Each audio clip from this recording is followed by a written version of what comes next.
എന്ന് പറഞ്ഞാൽ മനുഷ്യനായി ജനിച്ചവർക്ക് ആമേൻ സ്വന്തം പ്രവർത്തികളാൽ ഒരിക്കലും നീതിമാന്മാരായി തീരാൻ കഴിയില്ല. ന്യായപ്രമാണം അതുപോലെ അനുസരിപ്പാനും കഴിയില്ല. Price the Lord in the name of Jesus. കർത്താവായ യേശു ആമേൻ ധനവാന്മാരെ കുറിച്ച് പറയുമ്പോൾ കർത്താവ് പറയുന്നു, ആമേൻ ധനവാൻ സ്വർഗരാജ്യത്തിൽ കടക്കുന്നതിനേക്കാൾ ഒട്ടകം സൂചിക്കുഴയിലൂടെ കടക്കുന്നത് എളുപ്പം. അപ്പോ ഇങ്ങനെയാണെങ്കിൽ ആർക്ക് രക്ഷപ്പെടാൻ കഴിയും എന്ന് ശിഷ്യന്മാർ ചോദിക്കുമ്പോൾ യേശു പറയുന്നു, ആമേൻ മനുഷ്യരാൽ അസാധ്യം, ദൈവത്താൽ സാധ്യം. ഒട്ടകം ആമേൻ ஊசியானது வழி கடந்து சென்றாலும் ஆமேன் ஐஸ்வர்யான் பரலோக ராஜ்யத்துக்குள் பிரவேசிப்பதில்லை என்று கர்த்தர் சொல்லும் பொழுது இது கடினோபதேசம் என்று சீஷர்கள் சொல்கிறார்கள். இது கடினோபதேசம் എന്ന് ശിഷ്യന്മാർ പറയുമ്പോൾ യേശു പറയുന്നു, അങ്ങനെയെങ്കിൽ யாருக்கு பரலோகத்துக்குள்ள பிரவேசிக்க முடியும் என்று கேட்கும்போது യേശു சொல்றாரு, மனிதர்களால் அசாத்தியம், தேவனாலே சாத்தியம். மனுஷனால் அசாத்தியம், ദൈവത്താൽ സാധ്യം. എന്ന് പറയാൻ നമ്മുടെ പ്രവർത്തികൾ കൊണ്ട് നമുക്കൊരിക്കലും ദൈവരാജ്യത്തിലെത്താൻ കഴിയില്ല, നീതിമാന്മാരാകാൻ കഴിയില്ല. നീതിമാന്മാർക്ക് വേണ്ടിയിട്ട് ഉള്ളതാണ് സ്വർഗം. നീതിമാന്മാർക്ക് വേണ്ടിയിട്ടുള്ളതാണ് സ്വർഗം. നീതിമാനായില്ലെങ്കിൽ സ്വർഗത്തിലെത്തത്തില്ല. പിന്നെ നമ്മുടെ പ്രവൃത്തി കൊണ്ട് നീതിമാനാകാൻ പറ്റത്തുമില്ല. നാം മനസ്സിലാക്കണം നമ്മുടെ ഇന്നബിലിറ്റി, കഴിവില്ലായ്മ, അത് നമ്മൾ മനസ്സിലാക്കണം. നീതിമാനാകാൻ വേണ്ടിയിട്ടുള്ള നമ്മുടെ പരിശ്രമങ്ങൾ വൃഥാവായി തീരുന്നു എന്നുള്ളത് നമ്മൾ മനസ്സിലാക്കണം. നമ്മുടെ കഴിവും ശക്തിയും പ്രാപ്തിയും എല്ലാം മാക്സിമത്തിൽ പ്രയോഗിച്ചാലും നമുക്ക് നീതിമാനായി തീരാൻ കഴിയുകയില്ല. അത് നമ്മുടെ ഒരു ഇനബിലിറ്റിയാണ്, കഴിവില്ലായ്മയാണ്. അതെല്ലാവർക്കും അതുണ്ട്. സകല മനുഷ്യനും ഈ പ്രശ്നമുണ്ട്. എല്ലാ മനുഷ്യനും ഈ പ്രശ്നത്തിൽ ഇങ്ങനെ പെട്ട് കിടക്കുകയാണ്. പഴയ നിയമത്തിലെ ജനവും ഈ കഷ്ടതയിലായിരുന്നു. ആമേൻ. ആ ദേവാലയത്തിൽ പ്രാർത്ഥിക്കാൻ വന്ന ചുങ്കക്കാരനും പരീശനും, സത്യത്തിൽ പരീശന്റെ പ്രശ്നം എന്താണ്? പരീശൻ പറഞ്ഞതിനകത്ത് എന്തെങ്കിലും കള്ളമുണ്ടോ? അയാൾ പറഞ്ഞല്ല സത്യമാണ്. അയാൾ പറഞ്ഞു, ഞാൻ പ്രാർത്ഥിക്കുന്നവനാണ്, നമ്മളും പ്രാർത്ഥിക്കുന്നവരല്ലേ. ഞാൻ ഉപവസിക്കുന്നവനാണ്, നമ്മൾ ഉപവസിക്കുന്നവരല്ലേ. ഞാൻ കൃത്യമായ ദശാംശം കൊടുക്കുന്നവനാണ്, നമ്മളും കൃത്യമായ ദശാംശം കൊടുക്കുന്നവരല്ലേ. അയാൾ പറഞ്ഞ എന്താ തെറ്റ്? അയാൾ പറഞ്ഞ ഒരു തെറ്റുമില്ല. നന്ദിയോട് അയാൾ പറഞ്ഞല്ല, സത്യമാണ് പറഞ്ഞേ. പക്ഷെ അയാൾക്ക് നീതിമാനാകാൻ പറ്റിയോ? പറ്റിയില്ല. എന്തുകൊണ്ട് പറ്റിയില്ല? അയാളുടെ മുഴുവൻ ട്രസ്റ്റും മുഴുവൻ ആശ്രയവും ഈ പ്രവൃത്തികളിലായിരുന്നു.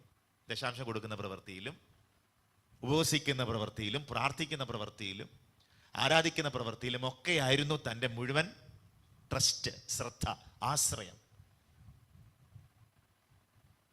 എന്നാൽ മറ്റവനോ, അവനിതൊന്നും ഇല്ലേലും അവൻ്റെ നെഞ്ചത്തടിച്ച് കരയാനുള്ള ഒരു മനസ്സുണ്ടായിരുന്നു.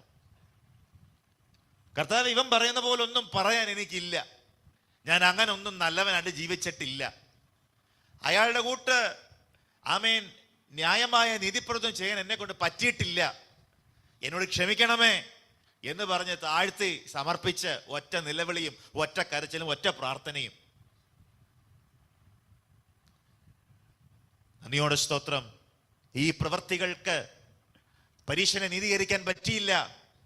എന്നാൽ ദൈവത്തിൽ അർപ്പിച്ച ഇവന്റെ ഈ വിശ്വാസം ഉണ്ടല്ലോ, ഞാൻ പ്രാർത്ഥിച്ചാൽ, ഞാൻ നിലവിളിച്ചാൽ, ഞാൻ അപേക്ഷിച്ചാൽ എൻ്റെ പാപങ്ങൾ കഴുകി എന്നെ ശുദ്ധീകരിപ്പാൻ യേശുവിന് കഴിയും എന്ന് ഈ ചുങ്കക്കാരൻ വിശ്വസിച്ച ആ വിശ്വാസം ഉണ്ടല്ലോ, ആ വിശ്വാസത്തിന്റെ അടിസ്ഥാനത്തിൽ അവനെ ദൈവം നീതിമാനാണെന്ന് പറഞ്ഞു.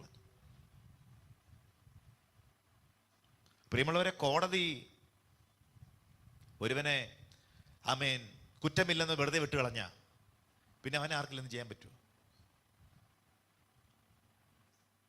ദൈവം ഒരുവനെ നീതിമാൻ എന്ന് പറയുന്നു എന്ന് പറഞ്ഞാൽ കോടതി ഒരുവനെ ആമേൻ സ്തോത്രം കുറ്റവാളി അല്ല എന്നുള്ള തീർപ്പ് കൽപ്പിക്കുന്ന പോലെയാണ്.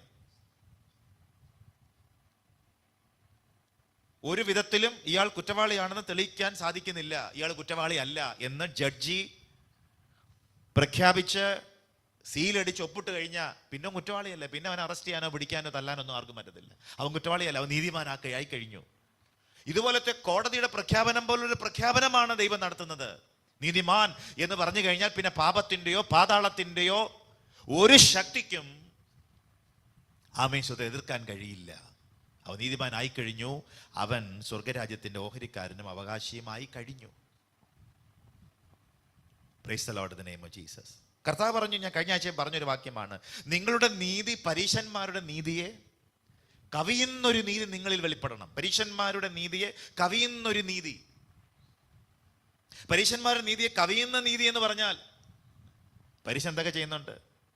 ആമേൻ സ്തോത്രം. കടുക് പോലും എണ്ണി, 100 കടുകിന് 10 കടുക് എണ്ണി, ജീരകം കുത്തിയിരുന്ന് എണ്ണി ദശാംശം കൊടുക്കുന്നവനാ. ഹല്ലേലൂയ. കൃത്യമായ ഉപവാസം, ആഴ്ച 2 ദിവസം ഉപവാസം, കൃത്യമായ പ്രാർത്ഥന. പക്ഷേ ഇതെല്ലാം പ്രവൃത്തികളിലാണ്. ഹൃദയം ദൈവത്തിന് ഒത്തിരി ദൂരെയാണ്. പ്രവൃത്തികളിലെല്ലാം ഉണ്ട്, പക്ഷെ ഹൃദയം ദൈവത്തിൽ നിന്ന് ദൂരെയാണ്. കർത്താവുമായൊരു ഇന്റിമസി നഷ്ടപ്പെട്ടിരിക്കുന്നു. അതാണ് ഇവിടുത്തെ പ്രശ്നം. കർത്താവുമായിട്ടുള്ള ഇന്റിമേറ്റ് റിലേഷൻഷിപ്പ് നഷ്ടപ്പെട്ടു. ദൈവവുമായിട്ടുള്ള ആ ഒരു വൈകാരിക ബന്ധം ഇല്ലാതിരിക്കുന്നു. ஆண்டவருமாக உள்ள அந்த ஒரு இன்டிமசி கிடையாது. வெளியரங்கமா எல்லாம் செய்யறாங்க, எல்லா காரியங்களும் நன்றாக செய்கிறார்கள். ஆகிலும் ஆண்டவருமாக அந்த ஒரு இன்டிமசி கிடையாது, இன்டிமேட் ரிலேஷன்ஷிப் கிடையாது. அந்த பிரசன்னம் அவர்களை ஆளுகை செய்கிறது இல்ல. அந்த பிரசன்னத்திற்குள் வாழுகிற அனுபவம் இல்ல. அந்த பிரசன்னம் அவர்கள் ருசிப்பதில்லை. கர்த்தருடைய இடைப்படலுகள் இல்லை, ദൈവിക ഇടപെടലുകൾ ഇല്ല, ദൈവിക സാന്നിധ്യം അനുഭവിക്കാൻ പറ്റുന്നില്ല, കർത്താവിന്റെ സന്ദർശനങ്ങൾ ഉണ്ടാവുന്നില്ല. അതാണ് പ്രശ്നം. പ്രിയമുള്ളവരെ, നമ്മുടെ ജീവിതത്തിലും ആമേൻ സ്തോത്രം, പരീശന്മാരുടെ നീതിയെ കവിയുന്ന ഒരു നീതി ആമേൻ നമുക്ക് ദൈവസന്നിധിയിൽ പ്രദർശിപ്പാനുണ്ടാകണം. അതിന് പരീശന്റെ നീതി എന്ന് പറഞ്ഞാൽ എല്ലാം പ്രവൃത്തികളുണ്ട്, ഹൃദയം അകന്നിരിക്കുന്നു. നമുക്കതിനെ കവിയുന്ന നീതി എന്ന് പറഞ്ഞാൽ പരീശന്റെ എല്ലാ പ്രവൃത്തിയും നമുക്ക് വേണം, ഒപ്പം എന്തുകൂടി വേണം? അവർ ഇന്റിമസി വേണം. ഒരു ഇന്റിമസി വേണം. ദൈവവുമായിട്ട് വൈകാരികമായ ഒരു അടുപ്പം, ഇമോഷണൽ റിലേഷൻഷിപ്പ് നമുക്ക് യേശുവുമായിട്ട് ഉണ്ടാകണം. ദൈവം നമ്മോട് ഇടപെടുന്നത്, ദൈവം നമ്മോട് സംസാരിക്കുന്നത്, ദൈവം തന്റെ സാന്നിധ്യം നമ്മിലേക്ക് പകരുന്നത് അറിയാൻ കഴിയുന്ന ഒരു ഇന്റിമസി, ഇമോഷണൽ റിലേഷൻഷിപ്പ് കർത്താവുമായിട്ട് ഉണ്ടാകുമ്പോഴാണ്. കർത്താവ് പറയുന്നില്ലേ, അവർ ആമേൻ സ്തോത്രം വാക്കുകൾ കൊണ്ട് അടുത്തവരാണെങ്കിലും ഹൃദയം കൊണ്ട് അകന്നവരാകുന്നു. ഹൃദയം കൊണ്ട് അകന്നവരായിട്ടല്ല, ഹൃദയം കൊണ്ട് അടുത്തവരായി തീരാൻ നമ്മെ സഹായിക്കുന്നത് ആമേൻ പ്രവൃത്തികളല്ല, വിശ്വാസമാണ്. പ്രവൃത്തികളല്ല, വിശ്വാസമാണ്. അപ്പൊ പ്രവൃത്തികൾ കൊണ്ട് നമുക്ക് നീതിമാന്മാരാകാൻ കഴിയില്ല. അത് വിശ്വാസത്താൽ മാത്രമേ നീതിമാന്മാരാകാൻ കഴിയുള്ളൂ. നമ്മുടെ ഇന്നബിലിറ്റിയാണ് ഇവിടെ സൂചിപ്പിക്കുന്നത്, കഴിവില്ലായ്മയെ കുറിച്ചിട്ടാണ് ഇവിടെ പറയുന്നത്. ന്യായപ്രമാണമോ കോപത്തിന് ഹേതുവാകുന്നു. ന്യായപ്രമാണം ഇല്ലാത്തയിടത്ത് ലംഘനവുമില്ല. Praise the Lord. മേലും ന്യായപ്രമാണം கோபாக்கினையை உண்டாக்குகிறது. நியாயப்பிரமாணம் இல்லாவிட்டால் மீறுதலுமில்லை. Price the Lord. ഇപ്പൊ ന്യായപ്രമാണം ആമേൻ കോപത്തിന് ഹേതു എന്ന് പറഞ്ഞാൽ ശിക്ഷയ്ക്ക് ഹേതു എന്നാണ് അർത്ഥം. ന്യായപ്രമാണമാണത് ആമേൻ கோபாக்கினியை உண்டாக்குகிறது, நியாய தீர்ப்பை உண்டாக்குகிறது, ശിക്ഷ ഉണ്ടാക്കുகிறது. അവൻ ന്യായപ്രമാണം ഉണ്ടാക്കുന്നത് കോപാഗ്നിയാണ്, ന്യായപ്രമാണം ഉണ്ടാക്കുന്നത് ശിക്ഷയാണ്. മനുഷ്യർക്ക് അനുസരിക്കാൻ പറ്റാത്ത നൂറുകണക്കിന് പ്രമാണങ്ങളാൽ നിറയപ്പെട്ട ന്യായപ്രമാണം, മനുഷ്യർക്ക് ഒരിക്കലും അച്ചീവ് ചെയ്യാൻ പറ്റാത്ത, സാധ്യമാക്കാൻ പറ്റാത്ത നൂറുകണക്കിന് പ്രമാണങ്ങൾ നിറഞ്ഞ ന്യായപ്രമാണം. ആ ന്യായപ്രമാണം നമുക്ക് എന്ത് ചെയ്യുന്നു? ശിക്ഷാവിധി കൊണ്ടുവരുന്നു. കാരണം നമുക്കെല്ലാം അനുസരിക്കാൻ പറ്റാതെ വരുമ്പോൾ, നമുക്കെല്ലാം അംഗീകരിക്കാൻ പറ്റാതെ വരുമ്പോൾ, നമുക്കെല്ലാം സാധിക്കാൻ പറ്റാതെ വരുമ്പോൾ, എല്ലാം അനുസരിച്ച് ജീവിക്കാൻ സാധിക്കാതെ വരുമ്പോൾ, അത് നിമിത്തം നമുക്ക് ശിക്ഷാവിധി വരുന്നു. അതെല്ലാവറ്റെയും അതേപടി അവയ്കൾക്ക് കീഴ്പ്പടിയ മുടിയാമൽ പോകുമ്പോൾ ഇത് കർത്തരുടെ കോപാഗ്നി നമുക്ക് നേരാകെ വരുகிறது. Praise the Lord in the name of Jesus. அப்போ பவுல் சொல்றாரு, நியாயப்பிரமாணம் இல்லாயிருந்தெങ്കിൽ, நியாயப்பிரமாணமே இல்லாம இருந்ததுன்னா மீறுதல் இல்லை. நியாயப்பிரமாணம் இருக்கிறதுனால தானே மீறுதல் வருது. நியாயப்பிரமாணமே இல்லைன்னா மீறுதலும் இல்லை. മുമ്പ് ന്യായപ്രമാണം ഇല്ലായിരുന്നു, പിന്നീട് ന്യായപ്രമാണം കൊടുക്കപ്പെട്ടു. എപ്പോഴാണ് ന്യായപ്രമാണം കൊടുക്കപ്പെട്ടത്? ആമേൻ, സ്തോത്രം. ലംഘനങ്ങൾ ഹേതുവായിട്ടാണ് ന്യായപ്രമാണം കൊടുക്കപ്പെട്ടത്. മീറുതലുകൾ നിമിത്തം താൻ ന്യായപ്രമാണം കൊടുക്കപ്പെട്ടത്. മോശയ്ക്ക് മുൻപதாக ന്യായപ്രമാണം ഇല്ല. ന്യായപ്രമാണം മോശയ്ക്ക് മുമ്പുണ്ടായിരുന്നില്ല. എന്നാൽ ജനത്തിന്റെ പാപം പെരുകി തുടങ്ങിയപ്പോൾ ന്യായപ്രമാണം കൊടുക്കാതെ പറ്റില്ലെന്നായി. ജനത്തിന്റെ പാപം അത് വർത്തിക്ക ആരംഭിച്ചപ്പോൾ ന്യായപ്രമാണം കൊടുക്കാമ മുടിയാതെന്നുള്ള ഒരു സൂழ்நிலை വന്നപ്പോഴുதான் ന്യായപ്രമാണം കൊടുത്താങ്ക. ഓരോ ന്യായപ്രമാണം കൊടുത്തതിന്റെ സാഹചര്യം എന്ന് പറയുന്നത് വർദ്ധിച്ച പാപമാണ്. വർദ്ധിച്ച പാപം, അത് നിമിത്തം ന്യായപ്രമാണം കൊടുത്തു. ന്യായപ്രമാണം കൊടുത്തു കഴിഞ്ഞപ്പോഴോ അതൊന്നും അനുസരിച്ച് മുമ്പോട്ട് പോകാൻ ജനത്തിന് പറ്റുന്നില്ല. അനുസരിച്ച് മുമ്പോട്ട് പോകാൻ പറ്റാതെ വരുമ്പോ എവിടൊക്കെ ലംഘനങ്ങൾ വരുന്നോ, എങ്കെല്ലാം മീറുതൽ വരുതോ അതൊക്കെ പരിഹാരത്തേക്ക് ബലികൾ ചെലുത്തിനാങ്ക. പഴയ ഏർപ്പാട്ടിലെ, പഴയ നിയമത്തിലെ യാഗങ്ങൾ, എല്ലാ യാഗങ്ങൾ എന്തിനാണ്? എല്ലാ യാഗങ്ങളും അർപ്പിച്ചിരുന്നത് പാപപരിഹാരത്തിന്. എന്ത് പാപത്തിന് പരിഹാരത്തിന്? ന്യായപ്രമാണം ലംഘിച്ചു, ആ ലംഘിച്ചു എന്ന പാപം പരിഹരിക്കപ്പെടാൻ വേണ്ടിയിട്ട് ആമേൻ കുറുപ്രാവിനെയും ആട്ടുകുട്ടിയെയും കാളയെയും നേരിയ മാവും ഒക്കെ അവർ എന്ത് ചെയ്തു? യാഗം കഴിച്ചു.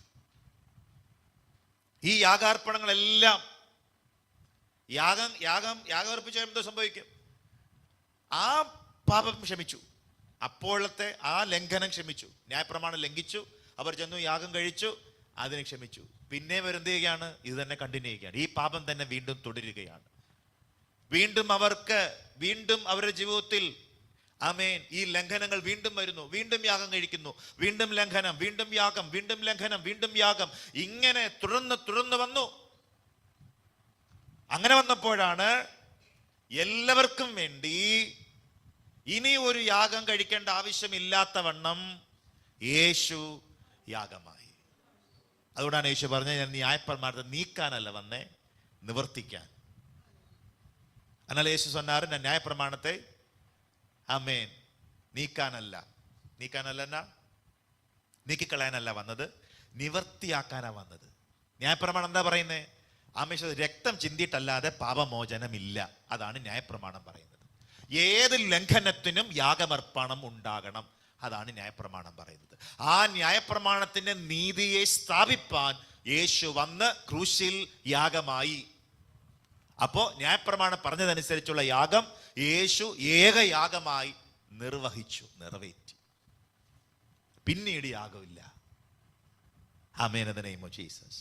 അതിനെക്കുറിച്ചാണ് യേശു ക്രൂശിൽ കിടന്നുകൊണ്ട് യേശു പറഞ്ഞു, നിവൃത്തിയായി. യേശുവിന്റെ മൊഴികളിൽ 6-ാമത്തെ മൊഴി, 7 മൊഴികളിൽ 6-ാമത്തെ മൊഴിയാണ് നിവൃത്തിയായി. എന്ത് നിവൃത്തിയായെന്ന? യാഗം നിവൃത്തിയായി. ഞാൻ ന്യായപ്രമാണത്തെ നീക്കാനല്ല, നിവർത്തിപ്പാൻ അത്ര വന്നത്. അതെ, ന്യായപ്രമാണത്തെ നിവർത്തിച്ചിരിക്കുന്നു. ന്യായപ്രമാണം നിവർത്തിക്കപ്പെട്ടിരിക്കുന്നു. യാഗം ആമേൻ സ്തോത്രം സംഭവിച്ചിരിക്കുന്നു. മനുഷ്യകുലത്തിന്റെ പാപത്തിന്റെ പരിഹാരത്തിനായിട്ടുള്ള യാഗാർപ്പണം നടന്നിരിക്കുന്നു. ഭൂലോകത്തിലുള്ള സകല മനുഷ്യർക്കും വേണ്ടിയുള്ള യാഗാർപ്പണം നടന്നിരിക്കുന്നു എന്നതാണ് യേശു പറയുന്നത്. നിവൃത്തിയായി, ടെറ്റലസ്തായി എന്നാണ് എഴുതിയിരിക്കുന്നത്. Praise the Lord in the name of Jesus. അപ്പൊ ന്യായപ്രമാണം നിമിത്തം ഉണ്ടാകുന്നത് നീതീകരണമല്ല, ന്യായപ്രമാണം നിമിത്തം ഉണ്ടാകുന്നത് കോപാഗ്നിയാണ്. Praise the Lord the name. എന്തുകൊണ്ടെന്നാൽ ന്യായപ്രമാണം മനുഷ്യർക്ക് അനുസരിക്കാൻ പറ്റാത്തത് കൊണ്ട് ദൈവത്തിന്റെ കോപം മനുഷ്യന് മേലെ ജ്വലിക്കുന്നു. ഇത് ഇങ്ങനെ കണ്ടിന്യൂ ആയിക്കൊണ്ടിരുന്നപ്പോൾ ഏകയാഗം കഴിപ്പാൻ യേശു ഭൂമിയിലേക്ക് വരികയും യാഗമാവുകയും അങ്ങനെ മനുഷ്യനെ സ്തോത്രം വിടുവിക്കുകയും ചെയ്തു. പാപക്ഷമ മനുഷ്യന് നൽകി മനുഷ്യ രക്ഷിച്ചു എന്നുള്ളതാണ്. ഇന്ന് നമ്മുടെ ജീവിതത്തിൽ സംഭവിക്കുന്ന പാപങ്ങൾക്ക് യാഗം കഴിക്കണ്ട. കാരണം യാഗം നടന്നു കഴിഞ്ഞു. യാഗം ഓൾറെഡി കഴിച്ചിരിക്കുന്നു. യാഗം കഴിക്കപ്പെട്ടിരിക്കുന്നു. കുഞ്ഞാടിന്റെ രക്തം ഓൾറെഡി ചിന്തപ്പെട്ടിരിക്കുന്നു. ഇപ്പോൾ നമ്മുടെ ജീവിതത്തിൽ എന്തെങ്കിലും കുറവുകൾ സംഭവിച്ചാൽ യാഗം കഴിക്കണ്ട, മറിച്ച് യാഗമായവനെ വിശ്വസിച്ചാൽ മതി. യാഗമായപ്പോൾ ചൊരിയപ്പെട്ട രക്തത്തിൽ ആശ്രയിച്ചാൽ മതി. യാഗത്തിലൂടെ ഒഴുക്കപ്പെട്ട രക്തത്തെ ട്രസ്റ്റ് ചെയ്താൽ മതി. യാഗം അർപ്പിച്ചവനെ ആശ്രയിച്ചാൽ മതി. നമ്മൾ യാഗം കഴിച്ചതിന് തുല്യമാവുന്നു. Praise the Lord the name of Jesus. ന്യായപ്രമാണം ഇന്നുമുണ്ട്. ന്യായപ്രമാണത്തിന്റെ കൽപ്പന ഇന്നുമുണ്ട്. അപ്പൊ ന്യായപ്രമാണം ഇല്ല, ഇനി വേണ്ട എന്നല്ല. ഇതൊക്കെ ഇങ്ങനെ തെറ്റായിട്ട് മനസ്സിലാക്കിയിട്ടാണ് പഴയ നിയമം കീറിക്കളഞ്ഞേക്ക് എന്നൊക്കെ ചില ആളുകൾ പറയുന്നത്. അവർക്ക് അതിനെക്കുറിച്ച് ബോധ്യമില്ലാത്തത് കൊണ്ടാണ്. ന്യായപ്രമാണം ഇന്നുമുണ്ട്. നന്ദിയോടെ സ്തോത്രം. ന്യായപ്രമാണത്തെ നമുക്ക് പാലിക്കാൻ കഴിയാതെ വരുമ്പോൾ, ന്യായപ്രമാണം പറഞ്ഞിരിക്കുന്ന കൽപ്പനകൾ നമുക്ക് അതേപടി ജീവിതത്തിൽ പ്രാവർത്തികമാക്കാനും അനുസരിക്കാനും സാധിക്കാതെ വരുമ്പോൾ, കർത്താവേ ഞാൻ തെറ്റുന്നു, എനിക്ക് കഴിയാതെ വരുന്നു, എന്നോട് പൊറുക്കണമേ എന്ന് നമ്മൾ എന്ത് ചെയ്യുന്നു? പ്രാർത്ഥിക്കുന്നു. ന്യായപ്രമാണം ഇന്നില്ലെന്നല്ല, ന്യായപ്രമാണം ഇന്നുമുണ്ട്. ഈ ന്യായപ്രമാണം നമുക്ക് അനുസരിപ്പാൻ നമ്മെ സഹായിക്കാനാണ് പരിശുദ്ധാത്മാവിനെ തന്നിരിക്കുന്നത്. എന്തിനാ പരിശുദ്ധാത്മാവിനെ തന്നിരിക്കുന്നത്? പരിശുദ്ധാത്മാവിനെ തന്നിരിക്കുന്നതിന് ഒന്നാമത്തെ ലക്ഷ്യം മിഷനാണ്. മിഷൻ.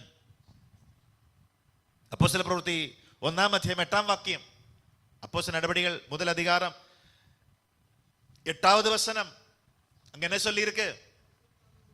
பரிசுத்த ஆவியானவர் உங்களிடத்தில் வரும்பொழுது நீங்கள் பலன் அடைந்து எங்க? எருசலேமிலும் யூதேயா முழுவதும் சமாரியாவிலும் ഭൂമിயின் കടൈശി വരയ്ക്കും പരിശുദ്ധാത്മ നിങ്ങളുടെ വരെ വരുമ്പോൾ നിങ്ങൾ ശക്തി ലഭിച്ചിട്ട് യെരൂശലേമിലും യഹൂദിയിലും ശമര്യയിലും ഭൂമിയുടെ അറ്റത്തോളം എൻ്റെ സാക്ഷികളാണ്. പരിശുദ്ധാത്മ നിങ്ങളുടെ മേൽ വരുമ്പോൾ, അപ്പൊ പരിശുദ്ധാത്മ എന്തിനാ നിങ്ങളുടെ മേൽ വരുന്നത്? സാക്ഷികളാകാൻ. പരിശുദ്ധാത്മാവിനെ നമ്മുടെ മേൽ പകരപ്പെട്ടിരിക്കുന്നതിന്റെ ഒന്നാമത്തെ ഉദ്ദേശം സാക്ഷികളാകാനാണ്. യേശുവിന്റെ സുവിശേഷം അറിയിക്കാനാണ്. ഹല്ലേലൂയ. രണ്ടാമത്തെ കാര്യമാണ് ഞാൻ ആദ്യം പറഞ്ഞത്. ദൈവിക കൽപ്പനകൾ പ്രമാണിക്കാൻ നമ്മെ ശക്തീകരിക്കാൻ വേണ്ടിയിട്ടാണ്. ദൈവത്തിന്റെ കൽപ്പനകൾ പ്രമാണിക്കാൻ നമുക്ക് ബലം തരാൻ വേണ്ടിയിട്ടാണ് പരിശുദ്ധാത്മാവിനെ തന്നിരിക്കുന്നത്. പരിശുദ്ധാത്മാവിന്റെ സഹായമില്ലാതെ നമുക്ക് ദൈവിക കൽപ്പനകൾ പ്രമാണിപ്പാൻ സാധിക്കില്ല. ആമേൻ. ജീവിതത്തിൽ എന്ത് വീഴ്ച ഉണ്ടെങ്കിലും, ഏത് കാര്യത്തിൽ നമ്മൾ ആവർത്തിച്ച് ആമേശ്വത്രം തെറ്റുന്നു, ആവർത്തിച്ച് തെറ്റുന്നത് പോലെ തോന്നുന്നു എന്ന് നമുക്ക് ഫീൽ ആയാലും നമ്മൾ അപ്പോഴെല്ലാം എന്താ ചെയ്യണമെന്നറിയാമോ? ആമേൻ, കർത്താവിനോട് പ്രാർത്ഥിക്കണം. കർത്താവേ, ആമേൻ സ്തോത്രം, എന്നെ സഹായിക്കണമേ. ഈ മേഖലയിൽ എനിക്ക് അതിജീവിപ്പാൻ പലപ്പോഴും സാധിക്കാതെ വരുന്നു. ഈ മേഖലയിൽ ഞാൻ പലപ്പോഴും ആമേൻ സ്തോത്രം ഞാൻ പരാജയപ്പെടുന്നത് പോലെ എനിക്ക് തോന്നുന്നു. ഈ മേഖലയിൽ മിക്കപ്പോഴും എനിക്ക് വീഴ്ചകൾ ഭവിക്കും പോലെ ആമേൻ എനിക്ക് അനുഭവപ്പെടുന്നു. എന്നെ സഹായിക്കണമേ എന്ന് നാം പരിശുദ്ധാത്മാവിനോട് അപേക്ഷിക്കുമ്പോൾ ദൈവത്തിന്റെ പരിശുദ്ധാത്മാവ് ആ സാഹചര്യത്തെ അതിജീവിക്കാൻ, ആ പാപത്തെ ജയിക്കാൻ നമുക്ക് ശക്തി തരും, നമുക്ക് ബലം തരും. നന്ദിയോടെ സ്തോത്രം. അപ്പൊ ന്യായപ്രമാണം അനുസരിച്ചുള്ള ദൈവിക കൽപ്പനകൾ പ്രമാണിക്കാൻ കഴിയാതെ വരുമ്പോൾ, ആമേൻ, നാം പാപങ്ങൾ പൊറുക്കണമേ എന്ന് പ്രാർത്ഥിക്കുമ്പോൾ ആ പ്രാർത്ഥന കേൾക്കപ്പെടുകയും ക്ഷമ പ്രാപിക്കുകയും ചെയ്യുന്നത് യേശു ക്രൂശിൽ യാഗമാക്കപ്പെട്ടത് കൊണ്ടാണ്. 2, ദൈവിക കൽപ്പനകൾ പ്രമാണിപ്പാൻ കഴിയാതെ വരുമ്പോൾ പരിശുദ്ധാത്മാവിനോട് നാം സഹായത്തിന് അപേക്ഷിച്ചാൽ പരിശുദ്ധാത്മാവ് നമ്മെ അതിനു വേണ്ടി സഹായിക്കും എന്നുള്ളതാണ്. Price the Lord. വാക്യം 16. അതുകൊണ്ട് കൃപാദാനം എന്ന് പറയേണ്ടതിന് കൃപാദാനം. എന്താണ് കൃപാദാനം? ആമേൻ, സ്തോത്രം. നമ്മുടെ അവകാശം കൃപയാലുള്ള ദാനമാണ്. കൃപാദാനം എന്ന് പറയേണ്ടതിന് വിശ്വാസത്താൽ അത്രേ അവകാശികളാകുന്നത്. നാം അവകാശികളാകുന്നതും വിശ്വാസത്താലാണ്. എന്തിന്റെ അവകാശി? സ്വർഗരാജ്യത്തിന്റെ അവകാശി, നിത്യജീവന്റെ അവകാശി, ദൈവത്തിന്റെ എല്ലാത്തിനും അവകാശി. ദൈവത്തിന് എന്തുണ്ടോ അതിൻ്റെ എല്ലാം നമുക്ക് അവകാശമുണ്ട്. ഒരപ്പന്റെ സ്വത്തിന്, സമ്പത്തിന് മക്കൾ അവകാശികൾ ആകുന്നു. നാട്ടുകാരോ അയൽക്കാരോ ഒന്നും അല്ല അപ്പന്റെ സ്വത്തിന്റെ അവകാശി. പിന്നെ ആരാ? മക്കളാണ് അവകാശി. മക്കളാണ് അവകാശി. അപ്പന്റെ സമ്പത്തിന്, അപ്പന്റെ സ്വത്തിന് മക്കളാണ് അവകാശി. അപ്പൻ എന്തുണ്ടോ അത് മക്കൾക്കുള്ളതാണ്, മക്കളുടേതാണ്. ഓട്ടോമാറ്റിക്കലി മക്കളിൽ പോയി ചേരും. ഇനി ആര് തട്ടിപ്പറിച്ചോണ്ട് പോയെന്ന് പറഞ്ഞാലും മക്കൾ കൊണ്ട് കേസ് കൊടുത്താ, ആമേൻ, വിധി വരുമ്പം മക്കൾക്ക് അത് കിട്ടും. അപ്പനെ കളിപ്പിച്ചതാ, അപ്പനെ ആമേൻ സ്വത്രം പറ്റിച്ചു, അപ്പനെ വൃഥാ വാഗ്ദാനങ്ങൾ കൊടുത്തു, അങ്ങനെ ജയിപ്പിച്ചതാ. വെള്ളം അടിക്കാൻ വെള്ളം കൊടുത്തു, മദ്യം കൊടുത്ത്, അപ്പനെ ബോധം കൊടുത്തി, ഒപ്പിട്ട് മേടിച്ചതാ എന്നൊക്കെ പറഞ്ഞ് കേസ് കൊടുത്തു കഴിഞ്ഞാൽ, ആമേൻ, ഹല്ലേലൂയ, മക്കൾക്ക് അത് പോയി ചേരും. അങ്ങനെ കടുപ്പിച്ചുകൊണ്ട് പോകാൻ പറ്റത്തില്ല. എന്നുവെച്ചാൽ അപ്പന്റെ സ്വത്ത് മക്കൾക്കുള്ളതാ. അപ്പൊ ദൈവത്തിന് എന്തുണ്ടോ അതെല്ലാം ആർക്കുള്ളതാ? മക്കൾക്കുള്ളതാ. മക്കൾ ആരാ? നമ്മളാ. ആമേൻ, സ്തോത്രം. ഞാൻ മകനാ, നിങ്ങൾ മക്കളാ. ആമേൻ, സ്തോത്രം. നമ്മൾ മക്കളാണ്. അപ്പന്റെ എല്ലാ സ്വത്തിനും മക്കളാണ് അവകാശി. അപ്പൊ ദൈവരാജ്യത്തിന് അവകാശികൾ, ദൈവത്തിനുള്ളവകളുടെ അവകാശികൾ, നിത്യജീവൻ അവകാശികൾ, ഇങ്ങനെ അവകാശികളാക്കി നമ്മെ തീർക്കുകയാണ്. നമ്മെ അവകാശികളാക്കി തീർക്കുന്നതും എന്താണ്? വിശ്വാസമാണ്. വിശ്വാസത്താലാണ് നാം അവകാശികളായി തീരുന്നത്. ഗലാത്യർ 3:29 വായിച്ച. ഗലാത്യർ 3:29.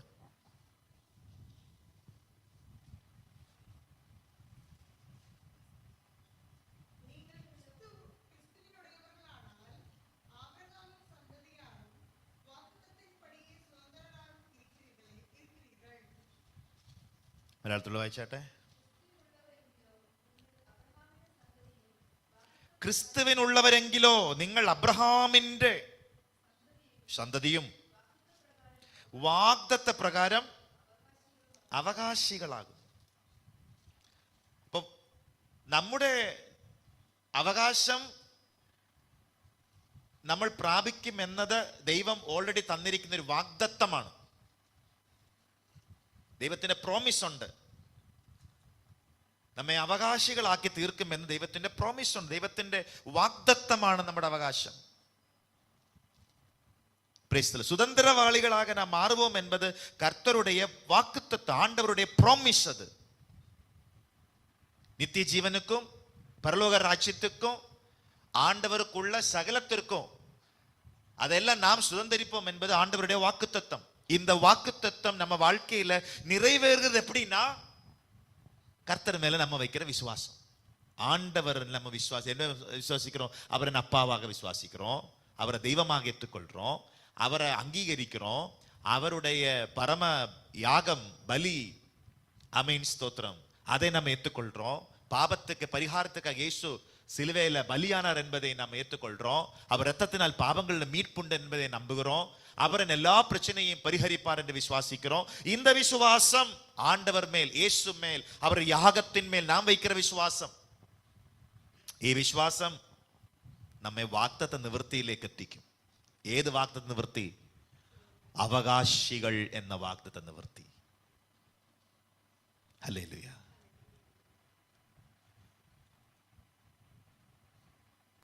അവകാശം മക്കൾക്കേ കൊടുക്കത്തുള്ളൂ. ആമേൻ. ദാസിയുടെ മകന് കൊടുക്കുന്നത് അവകാശമല്ല, പിന്നെന്താണ്? കുറച്ച് ദാനങ്ങൾ കൊടുക്കും, സമ്മാനം കൊടുക്കും. അബ്രഹാമിന്റെ ദാസിയിൽ ജനിച്ച ഇഷ്മായേലിന്, ഹാഗറിലുണ്ടായ ഇഷ്മായേലിന് അവകാശം കൊടുക്കത്തില്ല. പിന്നെന്തേ കൊടുക്കത്തുള്ളൂ? ദാനങ്ങളെ കൊടുക്കത്തുള്ളൂ, ഗിഫ്റ്റേ കൊടുക്കത്തുള്ളൂ. എന്തേലും കുറച്ച് ഗിഫ്റ്റ് കൊടുക്കും, ദാനങ്ങൾ കൊടുക്കും. എന്നാൽ അവകാശം ആർക്കേ കൊടുക്കൂ? അത് ഇസഹാക്കിനെ കൊടുക്കൂ. കാരണം ഇസഹാക്കാണ് ആര്? വാഗ്ദത്ത സന്തതി.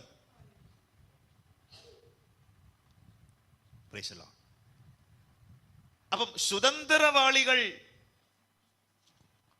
ആമേൻ, சுதந்திரவாளிகளுக்கு கொடுக்கப்படுகிற சுதந்திரம் என்பது அது பிள்ளைகள் மட்டும் பெற்றுக்கொள்ளுகிறதாக்கும், மக்களுக்கு மாத்திரம் നൽകുന്നതാ. പിള്ളേകൾക്ക് കൊടുക്കുക, തലമുറകൾക്ക് കൊടുക്കുന്ന വാക്കുതത്വം.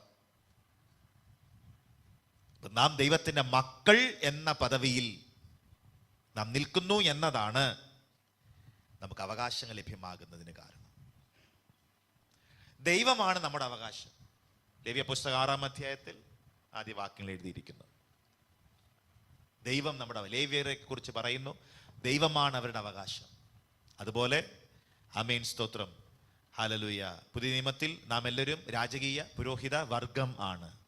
അങ്ങനെയെങ്കിൽ പുതിയ നിയമത്തിന്റെ കാഴ്ചപ്പാടനുസരിച്ച് നമ്മൾ എല്ലാവരും ലേവ്യരാൽ മാത്രമല്ല, എല്ലാവരും ആമേൻ, ഹല്ലേലൂയ, നമുക്ക് എല്ലാവർക്കും ദൈവം അവകാശി, നമുക്ക് എല്ലാവർക്കും ദൈവം അവകാശമാണ്. എല്ലാവരുടെ അവകാശമാണ് ദൈവം. അങ്ങനെയെങ്കിൽ ദൈവത്തിനുള്ളത് എല്ലാത്തിനും നമ്മൾ അവകാശികളാണ്. അത് ദൈവത്തിന്റെ വാഗ്ദത്തമാണ്. ആ വാഗ്ദത്ത നിവൃത്തിക്ക് വേണ്ടിയിട്ടാണ് നമ്മൾ കാത്തിരിക്കുന്നത്. നമുക്ക് ലോകത്തിൽ ഒത്തിരി വാഗ്ദത്തങ്ങൾ കർത്താവ് തന്നിട്ടുണ്ട്. ആ വാഗ്ദത്തങ്ങൾ വേണ്ടി നമ്മൾ കാത്തിരിക്കുന്നു. അപ്പോൾ തന്നെ ദ മോസ്റ്റ് ഹയസ്റ്റ് പ്രോമിസ്, ഏറ്റവും വലിയ വാഗ്ദത്തം, അത് ദൈവത്തിന്റെ സകലത്തിനും അവകാശികളായി തീരുമെന്നുള്ള ആ വാഗ്ദത്തമാണ്. ആ വാഗ്ദത്ത നിവൃത്തിക്ക് വേണ്ടിയിട്ടാണ് നമ്മൾ കാത്തിരിക്കുന്നത്. അതിലേക്ക് നമ്മൾ എത്തിക്കുന്നത് വിശ്വാസമാണ്. യേശുവിൽ ഉള്ള വിശ്വാസമാണ് അതിലേക്ക് നമ്മെ എത്തിക്കുന്നത്. Price the Lord in the name of Jesus. 17-ാം വാക്യം കൂടെ വായിച്ച് നാം അവസാനിപ്പിക്കാം. മരിച്ചവരെ ജീവിപ്പിക്കുകയും ഇല്ലാത്തതിനെ ഉള്ളതിനെ പോലെ വിളിക്കുകയും ചെയ്യുന്നവനായി താൻ വിശ്വസിച്ച ദൈവത്തിന്റെ ദൃഷ്ടിയിൽ അവൻ നമുക്ക് എല്ലാവർക്കും പിതാവാകേണ്ടതിന് തന്നെ ഞാൻ നിന്നെ ബഹുജാതികൾക്ക് പിതാവാക്കി വെച്ചു എന്ന് എഴുതിയിരിക്കുന്നുവല്ലോ. Praise the Lord in the name of Jesus. ബഹുജാതികൾക്ക് പിതാവാക്കി വെച്ചിരിക്കുന്നു. ബഹുജാതികൾക്ക് പിതാവാക്കി വെച്ചിരിക്കുന്നു. അപ്പോ യഹൂദന്മാർ എന്ന ഒരു ജാതിക്ക് മാത്രമല്ല അബ്രഹാം പിതാവ്. ആമേൻ, നമ്മുടെയും പിതാവാണ് അബ്രഹാം. യഹൂദന്മാരെന്ന ഒറ്റ ജാതിക്ക് മാത്രം അബ്രഹാം പിതാവ് എന്നല്ല. അവർക്ക് അവരുടെ മാത്രം പിതാവാണെന്ന് യഹൂദന്മാര് അവകാശപ്പെടുന്നുണ്ടെങ്കിലും തിരുവെടുത്ത് പറയുന്നു, സകല ജാതികൾക്കും, യേശുവിനെ രക്ഷിതാവും കർത്താവുമായി സ്വീകരിക്കുന്ന സകല ജാതികൾക്കും ആരാണ് പിതാവ്? അബ്രഹാമാണ് പിതാവ്. Price the Lord in the name of Jesus. ഉൽപ്പത്തി 17:5 വായിച്ച്. 17:5 ഉൽപ്പത്തി. ആദിയാകമം 17:5.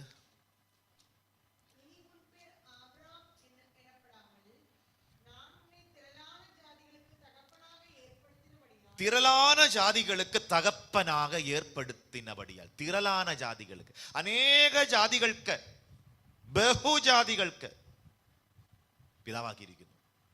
യഹൂദന്റെ മാത്രം പിതാവല്ല നീ, സകല വിശ്വാസികളുടെയും പിതാവാണ് നീ. സ്തോത്രം. ഇവിടെ പറഞ്ഞിരിക്കുന്നത് മരിച്ചവരെ ജീവിപ്പിക്കുകയും ഇല്ലാത്തതിനെ ഉള്ളതിനെ പോലെ വിളിക്കുകയും ചെയ്യുന്നവനായി, മരിച്ചവരെ ഉയർപ്പിക്കുന്നവൻ, മരിച്ചതിനെ ജീവിപ്പിക്കുന്നവൻ. മരിച്ചതിനെ ജീവിപ്പിക്കുന്നവൻ എന്ന് പറയുന്നതിലൂടെ അർത്ഥമാക്കുന്നത്, ആമേൻ, സ്തോത്രം, എബ്രായ ലേഖനം 11:12 വാക്യങ്ങളിലെ വിശദീകരണമാണ് ഈ 17-ാം വാക്യത്തിൽ പറഞ്ഞിരിക്കുന്നത്. എബ്രായർ 11:11 12 വായിക്കാമോ?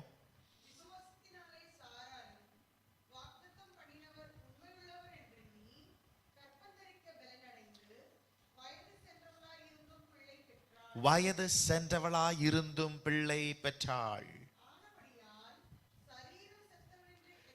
சரீரம் செத்தவன் என்று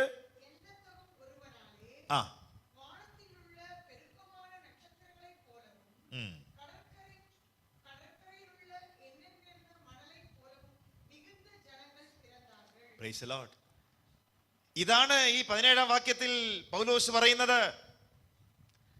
ആമേൻ, സ്തോത്രം. മൃതപ്രായനായവന് തന്നെ പെരുപ്പത്തിൽ ആകാശത്തിലെ നക്ഷത്രങ്ങൾ പോലെ, കടൽപ്പുറത്തെ എണ്ണിക്കൂടാത്ത മണൽത്തരി പോലെ സന്തതി ജനിച്ചു. സാറയും വാഗ്ദത്തം ചെയ്തവനെ വിശ്വസ്തനെന്നെണ്ണി പ്രായം കഴിഞ്ഞിട്ടും പുത്രോത്പാദനത്തിന് അവൾ ശക്തി പ്രാപിച്ചു.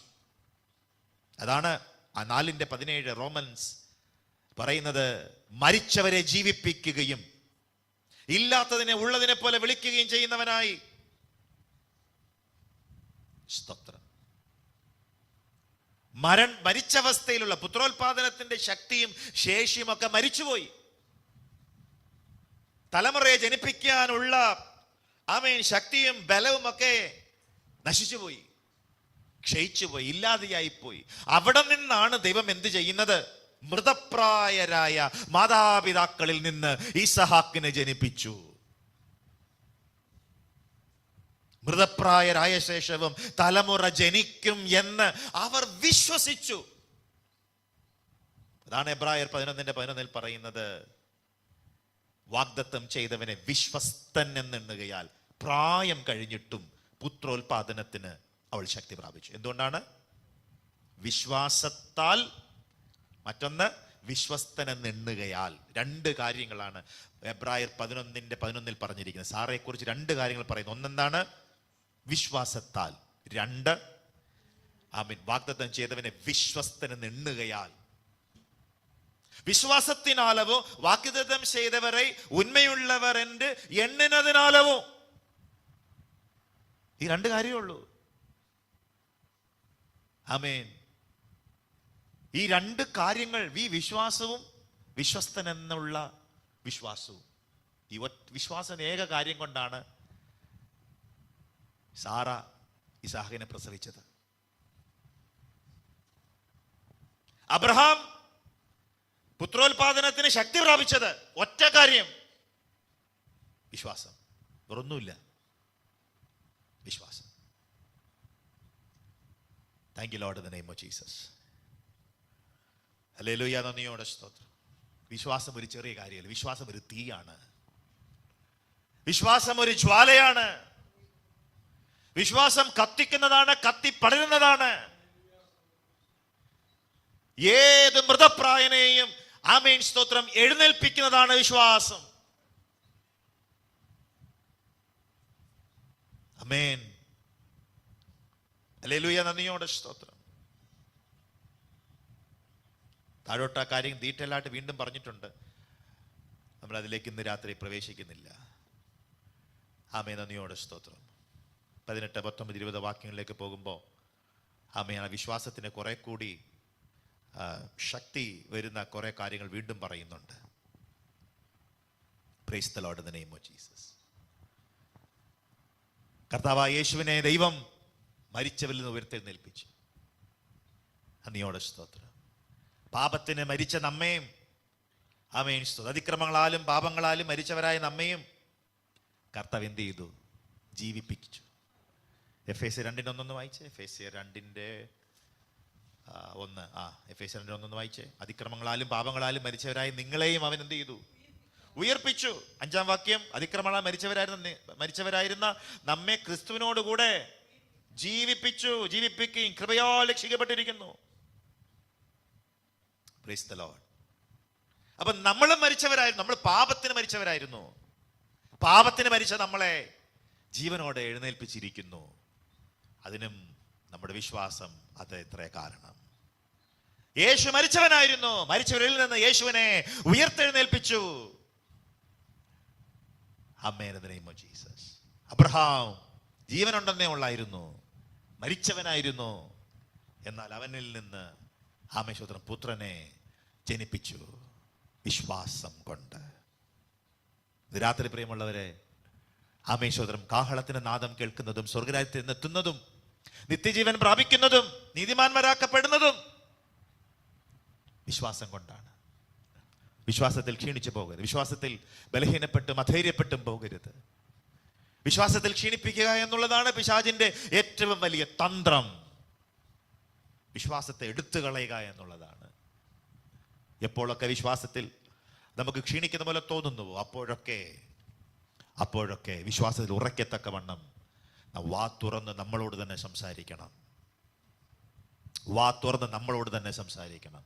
നമ്മുടെ വായിൽ നിന്ന് വരുന്ന ശബ്ദം നമ്മുടെ കാതിൽ കേൾക്കത്തക്കവണ്ണം വിശ്വാസത്തിന്റെ വാക്കുകൾ, വിശ്വാസത്തിന്റെ വചനങ്ങൾ, വിശ്വാസത്തിന്റെ ദൈവിക അരുളപ്പാടുകൾ നാം അത് നമ്മുടെ ചെവിയിൽ നമുക്ക് കേൾക്കത്തക്കവണ്ണം നമ്മൾ വാ തുറന്ന് പറയണം. നമ്മുടെ കാതിൽ അത് കേൾക്കും തോറും ഹല്ലേലൂയ, നാം അറിയാതെ നാം ശക്തിപ്പെടും, നാം അറിയാതെ നമ്മൾ ബലപ്പെടും, നാം അറിയാതെ നമ്മൾ ശക്തി പുതുക്കും, നാം അറിയാതെ നമ്മൾ വിശ്വാസത്തിൽ ബലപ്പെടും.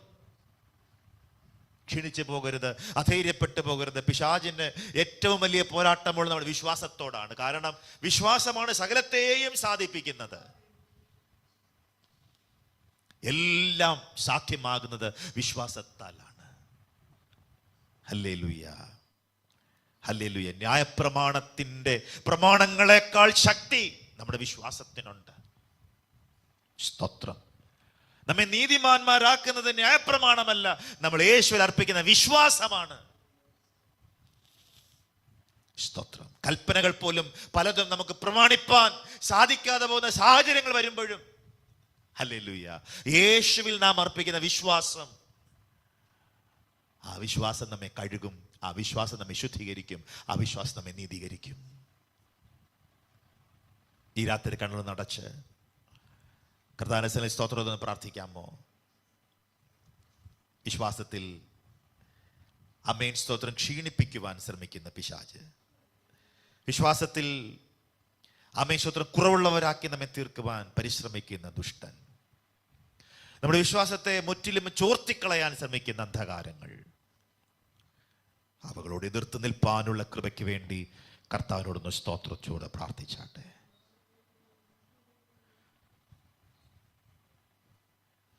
അടുത്ത വർഷം ഈ സമയം നീ ഒരു തലമുറയെ അണച്ചുകൊള്ളുമെന്നുള്ള വാഗ്ദാനം കേട്ടപ്പോൾ സാറ ചിരിച്ചു. അങ്ങനെ എഴുതിയിട്ടുണ്ട്. സാറ ചിരിച്ചു. നീ ചിരിച്ചോ എന്ന് ചോദിച്ചപ്പോ ഇല്ല എന്ന് അവൾ പറഞ്ഞു. പക്ഷെ അവൾ ചിരിച്ചു. അവൾക്കതൊരു തമാശ പോലെയാണ് തോന്നിയത്. അന്ന് അവൾ അത്രത്തോളം വിശ്വാസത്തിൽ ശക്തിപ്പെട്ടിരുന്നില്ല. എന്നാൽ പിന്നത്തേതിൽ അവൾ ആൾമാറിയവളെ പോലെയായി. പിന്നത്തേതിൽ അവൾ ആൾമാറിയവളെ പോലെയായി. അവൾ വിശ്വാസത്തിൽ ബലപ്പെട്ടു, വിശ്വാസത്തിൽ ശക്തിപ്പെട്ടു. വാഗ്ദത്തം ചെയ്തവൻ വിശ്വസ്തനെന്നെണ്ണി. ഞാൻ അവകാശിയാണെന്നുള്ള ബോധ്യം അവൾക്കുണ്ടായി. വാഗ്ദത്തം പ്രാപിപ്പാൻ ഞാൻ അവകാശിയാണെന്നുള്ള ബോധ്യം അവൾ പ്രാപിച്ചു. എന്നോടുള്ള വാഗ്ദത്തം, ആ വാഗ്ദത്തത്തിന്റെ അവകാശി ഞാനാണെന്ന് അവൾ ഉറച്ചു. പ്രിയമുള്ളവരെ, ആമേൻ സ്തോത്രം. വാഗ്ദത്തങ്ങളുടെ അവകാശികളാണ് നാം മക്കളാണ്. വാഗ്ദത്തങ്ങളുടെ അവകാശികളാണ് നാം. Thank you Lord in the name of Jesus. Thank you Lord in the name of Jesus. വാഗ്ദത്തങ്ങൾ അവകാശമായി ഞാൻ പ്രാപിക്കും എന്നവൾ തീരുമാനിച്ചു. വാഗ്ദത്തങ്ങൾ ദാനമെന്നല്ല, അവകാശമാണ്. എല്ലാ പ്രോമിസസും, വചനത്തിന്റെ എല്ലാ പ്രോമിസസിന്റെയും അവകാശികൾ നമ്മളാണ്. ദൈവത്തിന്റെ വചനത്തിൽ രേഖപ്പെടുത്തിയിരിക്കുന്ന എല്ലാ വാഗ്ദത്തങ്ങളുടെയും അവകാശിയാണ് ഞാൻ. Thank you Lord in the name of Jesus. തിരുവെഴുത്തുകളിലെ വാഗ്ദത്തങ്ങളുടെ അവകാശിയാണ് ഞാൻ. വാതുറന്ന് പറഞ്ഞാട്ടെ, തിരുവെഴുത്തുകളിൽ രേഖപ്പെടുത്തിയിരിക്കുന്ന വാഗ്ദത്തങ്ങളുടെ അവകാശി അത്രേ ഞാൻ. കർത്തരുടെ വാർത്തകൾ എഴുതപ്പെട്ടിരിக்கிற ആമേൻ സ്തോത്രം വാக்குத்தத்தங்களுடைய ஆமென் வாக்குத்தத்தம் நான் சுதந்தரிப்பேன் அது எனக்கு சுதந்திரமாக கொடுக்கப்பட்டிருக்கிறது. ഞാൻ അവകാശിയാണ്. വാഗ്ദത്തങ്ങൾ അവകാശിയാണ് ഞാൻ. വാഗ്ദത്തങ്ങൾ അവകാശിയാണ് ഞാൻ. ഹല്ലേലൂയ. വിശ്വാസത്താൽ അത് പ്രാപിപ്പാൻ, വിശ്വാസത്താൽ അത് വിശ്വാസത്തിൽ ക്ഷണിച്ചു പോകാതെ. രോഗമാണോ, രോഗസൗഖ്യമാണോ? ആമേൻ, സ്തോത്രം. ഹല്ലേലൂയ. വാഗ്ദത്തങ്ങൾ അവകാശിയാണെന്ന, വാഗ്ദത്തങ്ങളുടെ അവകാശിയാണെന്ന, ഏതൊരു വചനത്തിൻ്റെയും, വചനമാകുന്ന വാഗ്ദത്തങ്ങളുടെയും അവകാശി അത്രയും നാം. കാരണം നമ്മൾ ആരാ? മക്കളാ. We are the children and the heirs of God. ദൈവത്തിൻ്റെ മക്കളും അവകാശികളുമാണ്. അവകാശികളുമാണ്. We are the children and the heirs of God. നാം ദൈവത്തിൻ്റെ മക്കളും അവകാശികളുമാണ്. സാധാരണക്കാരല്ല കേട്ടോ, ലോകമനുഷ്യരെ പോലല്ല കേട്ടോ. അവർക്ക് അതുണ്ട്, ഇവർക്ക് ഇതുണ്ടൊന്നും നമ്മൾ ചിന്തിക്കണ്ട, ഒന്നിനെക്കുറിച്ച് നമ്മൾ ഭാരപ്പെടണ്ട. ഞാൻ ആരെന്നൊരു തിരിച്ചറിവ് എനിക്കുണ്ടാകണം. ഞാൻ ആരെന്നുള്ള തിരിച്ചറിവ് എനിക്കുണ്ടാകണം. നമ്മൾ പലപ്പോഴും ആമേശ്വരൻ മുടിയമ്പുത്രനെ പോലെയാ. അപ്പൻ്റെ സ്വത്തിൻ്റെ അവകാശിയാണ് ഞാനെന്ന ബോധം അവനില്ല. അവന് സുബോധം വന്നപ്പം അവൻ തിരിച്ചു വന്നു. Thank you Lord, thank you Lord. ദൈവത്തിൻ്റെ അപ്പൻ്റെ എല്ലാ സ്വത്തിനും, അപ്പൻ്റെ എല്ലാ സമ്പത്തിനും അപ്പൻ എന്തുണ്ടോ അതെൻ്റെതാ. ഞാൻ മകനാ, ഞാൻ മകളാ.